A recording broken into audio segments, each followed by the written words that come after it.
Its sides climb at an angle of slightly less than 52 degrees, rising to a summit of 480 feet.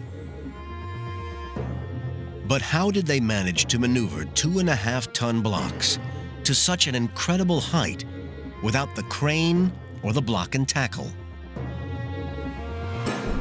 It was a challenge to the ancient Egyptians and still remains a mystery to modern archaeologists. Egyptologist Mark Lehner has spent 30 years studying the pyramids hands-on. My approach to the question was, where are the quarries?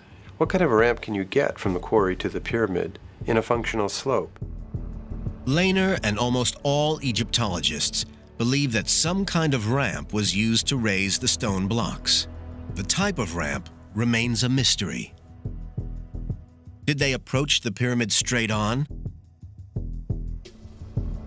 Zigzag up one side?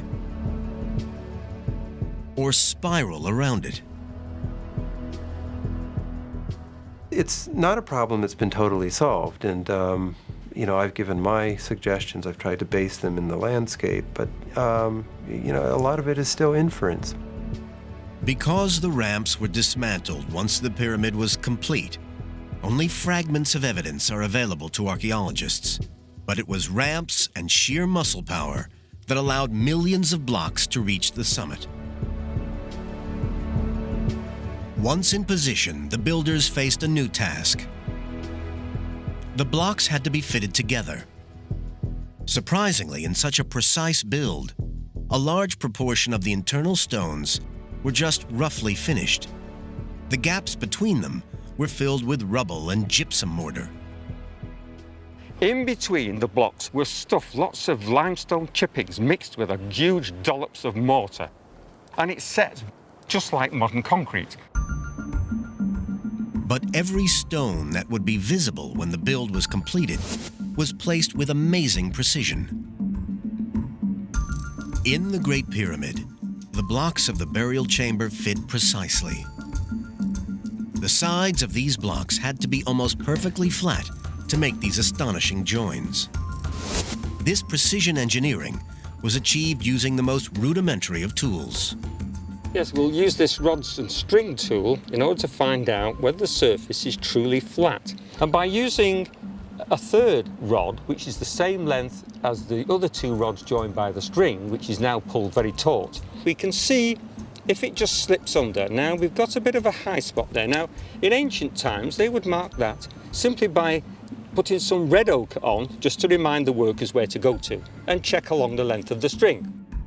The ancient mason would use the rods and string to spot imperfections and then mark them with red ochre to show where more work was needed. Using two further tools, this one being a flint scraper and this one being a sandstone rubber, now we can use the marks as a guide to scrape away the high point like so. And it's obvious that as you scrape, the mark disappears, and with it, of course, the high spot. This same technique was also used in the final stage of construction. The rough internal blocks were covered with an outer casing of perfectly smooth stone. This was carved from the highest grade limestone and had to be carried across the Nile to the pyramid site. With this polished casing, the pyramid would have shone dazzling white in the Egyptian sun. But when the pyramids were newly encased in this special limestone, they must have been blinding in the sun like newly fallen snow.